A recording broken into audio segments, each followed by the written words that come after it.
Hola, ¿qué tal? Mi nombre es Alexis León y hoy es jueves de TVT Histórico. Un día como hoy, 28 de noviembre, pero del 1943, se va a estar llevando a cabo la conferencia de Teherán.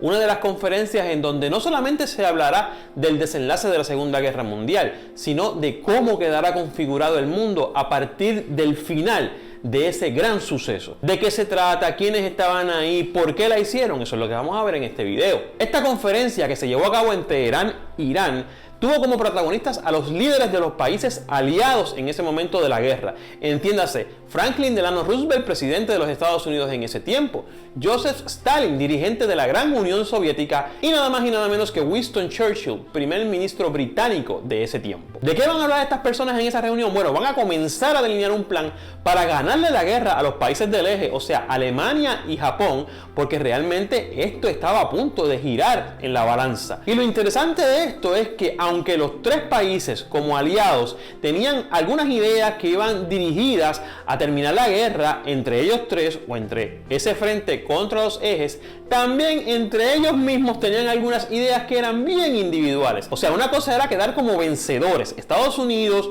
la Unión Soviética y Gran Bretaña, y otra cosa era lo que cada una de esas personas iba a pedir, que en muchas ocasiones tenía mucho que ver o afectaba a otro de los países aliados. Por ejemplo, Estados Unidos realmente quería convertirse en la primera potencia mundial y para esto tenía que destronar poco a poco a Inglaterra, o sea que la entrada o la ayuda que iba a dar Estados Unidos siempre iba velando por ese lado. En el caso de la Unión Soviética, Stalin lo que buscaba era primero fortalecer el Partido Comunista en el resto del mundo, evitar la extensión hacia Rusia de los países del eje, o sea, Alemania, y de una vez, como quien dice, empujar hacia Europa también el ideal comunista. Así que eso afectaba de gran manera a los intereses británicos y estadounidenses en Europa. Winston Churchill, que venía siendo como la persona neutral dentro de todo, aunque los escritos que se han encontrado hasta ahora y sobre todo lo que él escribió nos están enseñando un Winston Churchill que mucha gente no conocía, se planteaba como la figura neutral realmente porque él necesitaba que el problema en Europa se acabara, pero a la vez sabía que se corría un gran riesgo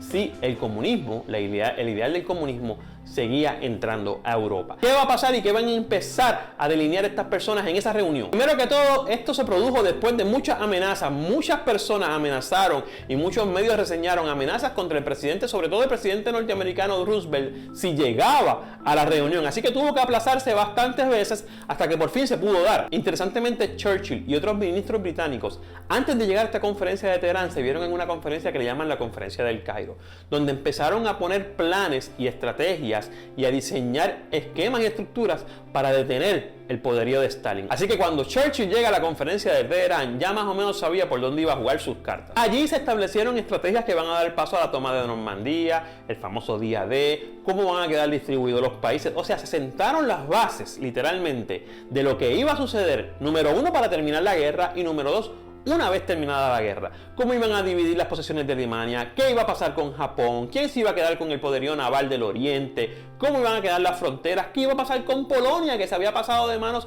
una y otra vez, qué iba a pasar en América, quién iba a dominar el Atlántico, cómo iba a quedar las cosas con España. España, que realmente no entró de lleno en la Segunda Guerra Mundial porque era un país inmerso en sus propios problemas, va a quedar incluso tocado en estos temas. También se acordó que Rusia iba a entrar en guerra con Japón una vez Alemania estuviese vencido. Eso dio paso a muchas de las cosas que conocemos hoy en día que pasaron en Oriente. Estados Unidos e Inglaterra lo primero que tuvo que hacer es que, aunque estaban distanciados en ideas políticas con la Unión Soviética, acordaron ayudarlo en todo lo que tuviera que ver con la guerra. Pero uno de los acuerdos más importantes que va a surgir de esta conferencia de Teherán es que por fin se establece una estrategia para abrir un frente en Francia a partir de 1944 para por lo menos evitar la expansión de los nazis o de Alemania o de los ejes en ambas direcciones. Si esto no llegase a pasar así, es bien probable que Alemania hubiese ganado la Segunda Guerra Mundial. Mucha gente piensa que Alemania iba a perder porque era 3 contra 2, porque Alemania estaba metido, encapsulado en Europa, pero todas las fuentes y la historia nos dejan ver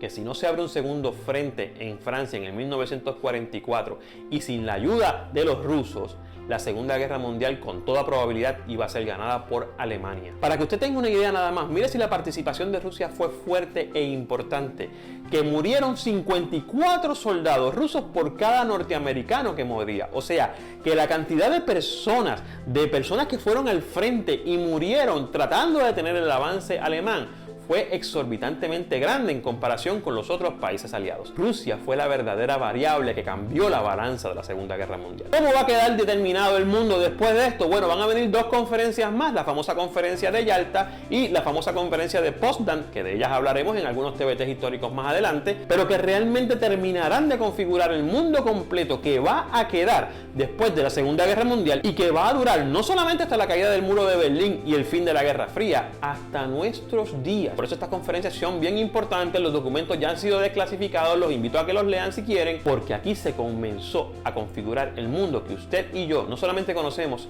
sino que vivimos hoy en día. Hasta la próxima.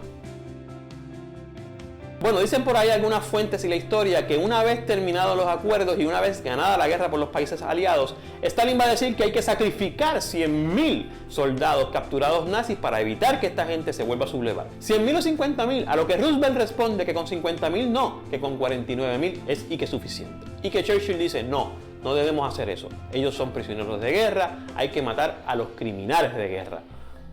Juzgue usted las acciones, la historia está ahí para eso, para ser juzgada.